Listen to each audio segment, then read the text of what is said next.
Welcome back. तो last के video में हम कंप्लीट कर चुके हैं इरेशनल नंबर्स, राइट। रेशनल और इरेशनल हो चुका है। अब हम हैं इस यूनिट के लास्ट चैप्टर पे जिसका नाम है यूक्लिड डिवीजन लेमा। सो यूक्लिड डिवीजन लेमा बहुत ही इजी टॉपिक है, ठीक है। आपने बचपन से डिवीजन तो किया ही है, तो बस वही डिवीजन है यूक्लिड डिवीजन लेमा, ठीक है। जहां पर आपके पास क्या होता था, एक डिविजर, डिविडेंड, फिर क्वोशिएंट और रिमाइंडर, राइट।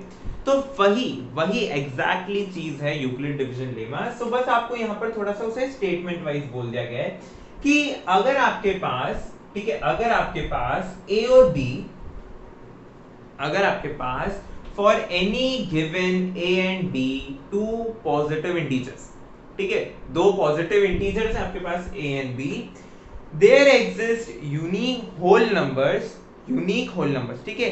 कोई होल नंबर, इंटीजर्स नहीं बोला, ना पॉजिटिव इंटीजर बोला, ना नेगेटिव इंटीजर, ना ही इंटीजर वर्ड यूज किया गया है, होल नंबर्स, ठीक है। याद रखिएगा, होल नंबर्स यानी कैसे नंबर्स जो जीरो से शुरू होते हैं, 0 1 2 3 and so on, okay, up to infinity. So कोई ना कोई ऐसे यूनिक दो होल नंबर एग्जिस्ट करते हैं such that a is equal to bq plus r, bq भी जो आप बोलना चाहें, ठीक है।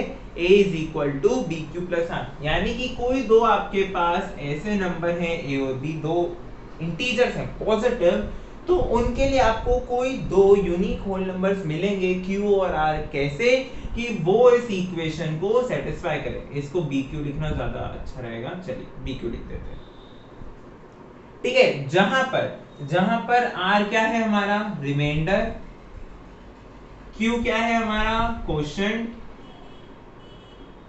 ठीक है, b क्या है, b है डिवीजर, और a क्या है, a है डिविडेंड।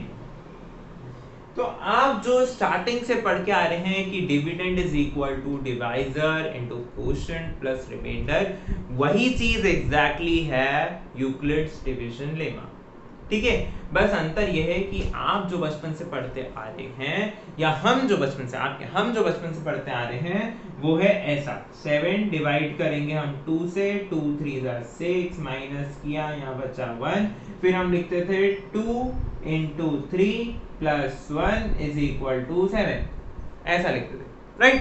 तो ऐसा ही कुछ हमने यहाँ भी लिखा है, और उसी चीज को हम यहाँ पर नंबर्स की जगह पर जनरल बात करेंगे, और उसी की हेल्प से हम कुछ रिजल्ट्स को देखेंगे, ठीक है। तो देखते हैं। ओके, सो हमारे पास क्वेश्चन क्या है, क्वेश्चन ये है कि अगर n कोई एक ऑड पॉजिटिव इंटीजर है, देखिए n क्या गिवन है हमारे पास, कोई एक ऑड पॉजिटिव इंटीजर, हमें शो करना है कि n² - 1 जो है वो 8 से डिविजिबल होगा, ठीक है, 8 से डिविजिबल होगा, ऐसा हमें शो करना है। तो हमें ये पता है कि किसी भी ऑड इंटीजर को हम कैसे लिखते हैं, राइट। ऑड इंटीजर्स क्या होते हैं, और ऑड पॉजिटिव बोला यानी 1 3 5 7 9 and so on, right. So odd integers को अगर मुझे एक जनरल नोटेशन देना हो, तो मैं ऐसा बोल सकता हूं ना कि उसका फॉर्म होता है 4q + 1 4q + 3, और इन दोनों में से कोई एक फॉर्म होगा, ठीक है। आप खुद ट्राई कर लीजिए, देखिए जब q1 होगा, या फिर हम q0 से शुरू करते हैं, होल नंबर से ना हमारे पास q और r, तो जब q0 होगा तो ये क्या होगा 1, जब q0 होगा तो इधर मिलेगा 3, फिर 1 होने पे 5 7 9 11, राइट। सो ऐसे हमें एक पूरी टेबल मिल जाएगी जो हमें ऑड इंटीजर्स की चाहिए। उसी तरह से जरूरी नहीं है कि मैं 4q + 3 लूं, ठीक है, ऐसा जरूरी नहीं है कि मैं 4q + 3 लूं।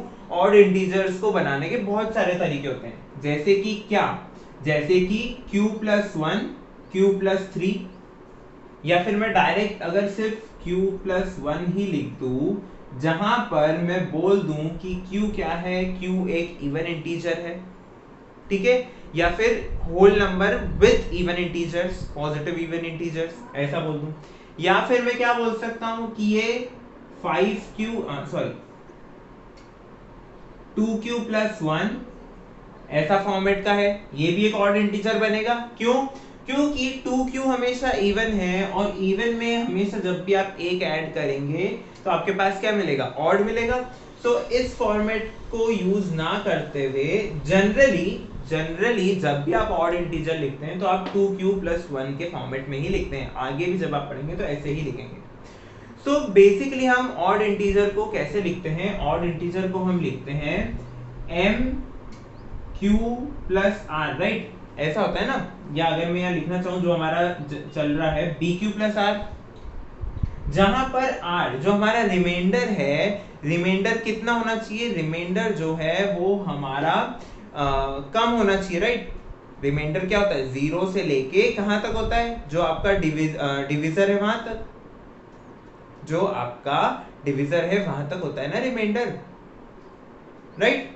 सो जब भी आप जैसे देखिए, जब मैंने आपको कहा था कि मुझे 2 को 7 से डिवाइड करना है, तो मेरा रिमाइंडर क्या आएगा? या तो 0 या 1, इस केस में 1 आएगा।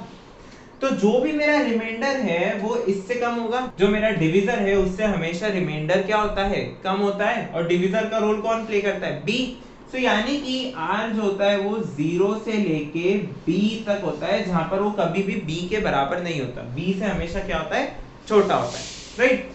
तो वैसा ही केस आप यहाँ पर देखिए, 4q प्लस 1, 4q प्लस 3। अब यहाँ पर एक टर्म 4q प्लस 0 और 4q प्लस 2 भी आनी थी, लेकिन वो क्यों नहीं आई? क्योंकि मुझे क्या चाहिए? सिर्फ ऑड पॉजिटिव इंटीजर चाहिए, मुझे इवन नहीं चाहिए। अगर मैं ये दोनों टर्म्स लेता तो क्या बनती?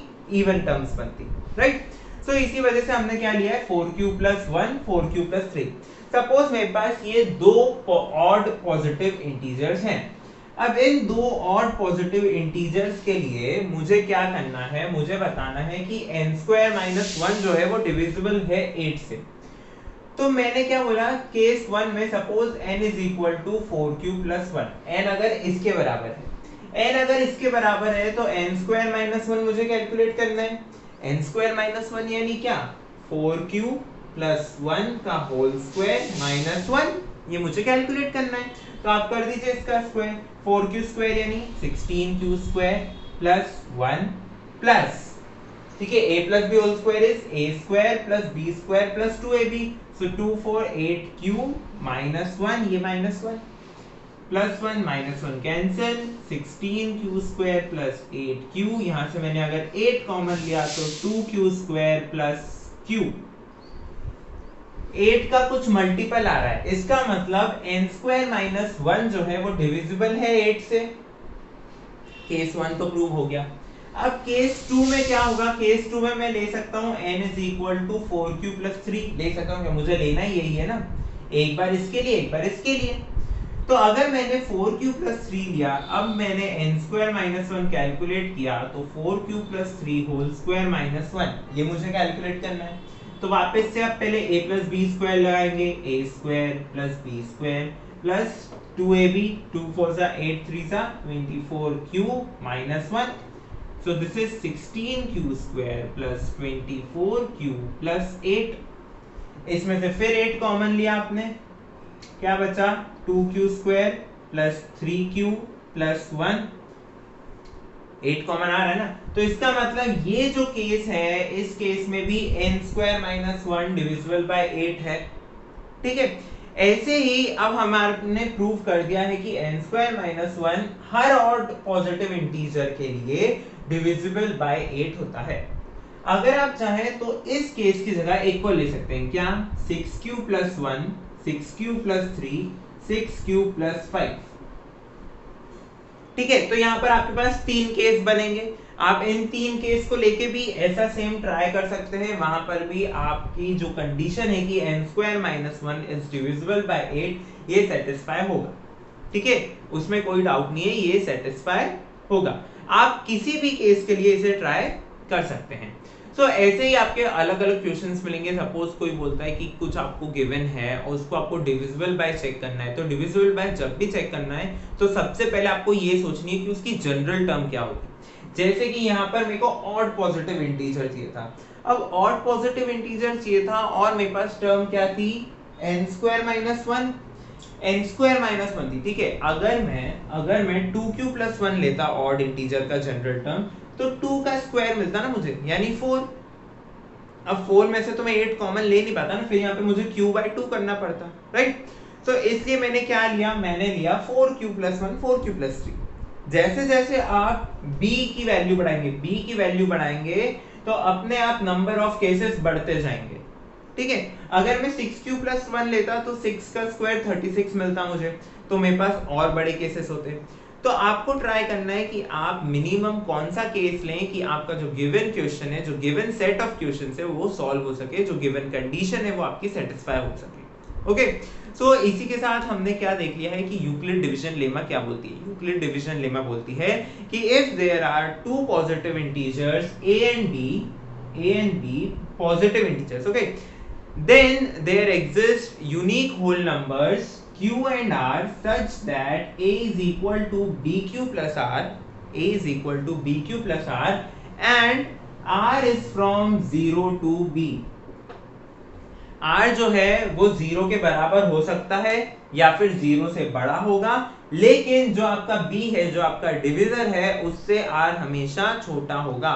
रिमाइंडर कभी भी डिविजर के बराबर नहीं आता है, राइट, ये हमने देखा है। अब कोई सा भी रिमाइंडर हमने जैसे अभी क्या किया था, 2 डिवाइड 7 किया था, राइट, सो 2 3 6 माइनस 1, तो 1 क्या है, 2 से छोटा है ना, 2 के बराबर तो नहीं है, राइट।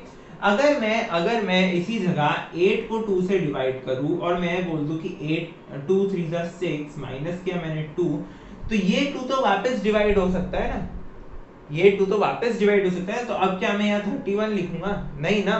तो मुझे क्या ट्राई करना है, हमेशा रिमाइंडर जो है वो हमेशा डिविजर से क्या होता है, छोटा होता है, जो हमारा b है उससे छोटा होता है।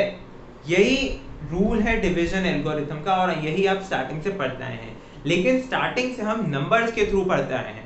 अभी हमारे पास क्या है, सिर्फ हमें गिवन है कि कोई इंटीजर है, उसके लिए कोई रिजल्ट बना हुआ है, हमें उसे प्रूव करके देखना है, हमें उसे उसकी वैलिडेशन देखनी है कि वो वैलिड है कि नहीं है। इसी तरह के क्वेश्चन आपको नोट्स में मिलेंगे, तो नोट्स को चेक करें, उनमें अलग अलग क्वेश्चन है, उन्हें ट्राई करें। सो मिलते हैं अगले वीडियो में किसी नए यूनिट के साथ, कोई नए टॉपिक के साथ। तब तक के लिए thank you for watching and keep support.